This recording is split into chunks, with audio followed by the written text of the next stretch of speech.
उपजे यद्यपि पुलस्त कुल, पावन अमल अनूप, तदपि महिषुर श्राप बस, भय सकल अघरूप।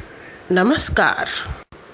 प्रताप भानु अरिमर्दन व धर्मरुचि ने जब पुलस्त ऋषि के घर में जन्म लिया तो अपने पूर्वजन्म के स्वभाव अनुसार वे फिर से अकंटक राज्य की इच्छा करने लगे और इसे स्थापित करने के लिए इन तीनों ने अत्यंत कठिन तपस्या की।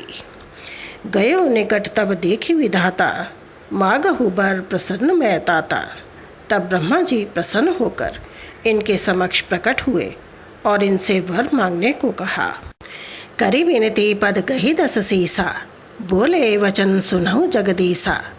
हम काहू के मरई न मारे, वानर मनुज जाति दुई बारे।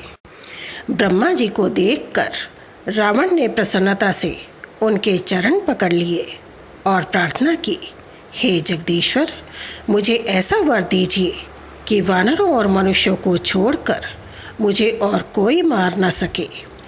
रावण ऐसा वर बहुत सोच समझकर मांग रहा था, क्योंकि वह जानता था कि उसकी मृत्यु श्री हरि के हाथों ही हो सकती है।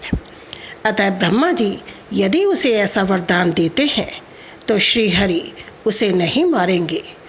उस समय उसकी बुद्धि यह समझ नहीं पा रही थी कि श्री हरि मनुष्य के रूप में भी आ सकते हैं, लेकिन ब्रह्मा जी इस रहस्य को जानते थे।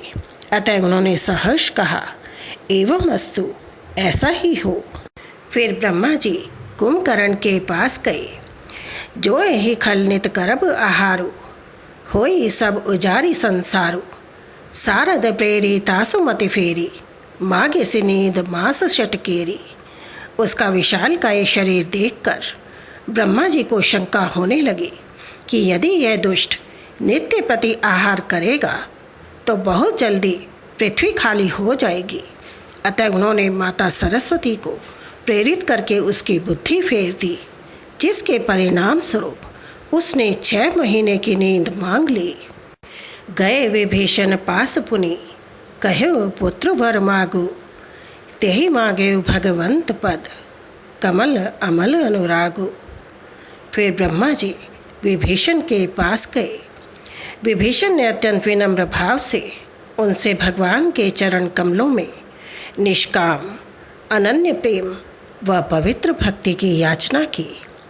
उसके बाद ब्रह्मा जी उन्हें आशीर्वाद देकर वहाँ से अंतर्ध्यान हो गए।